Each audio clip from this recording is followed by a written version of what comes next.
Sir client కి documents అన్ని submit చేసేసాను, వాళ్ళు ఓకే అన్నారు అండ్ మనకు కాల్ బ్యాక్ చేస్తా అన్నారు సార్. ఓకే అమ్మా. సార్ ఇంకొక విషయం, నాకు ఒక 1 hour పర్మిషన్ కావాలి సార్. అంటే బాబుకు కొంచెం బాగోలేదు, నేను వెళ్ళి చూసి వచ్చేస్తా సార్. సరే గానీ ఈ మధ్య నీకు పర్మిషన్స్ ఎక్కువ అవుతున్నాయమ్మా. అందరికీ ఫ్యామిలీస్ ఉంటాయి కదా, ఎలా అయితే వేరే జాబ్ చూసుకోవాల్సి వస్తుంది. ఓకే వెళ్ళు. Okay sir, thank you.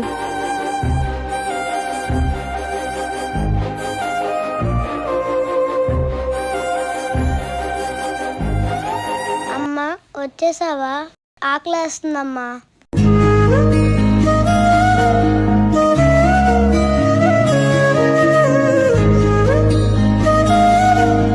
ఇంకో చాలమ్మా.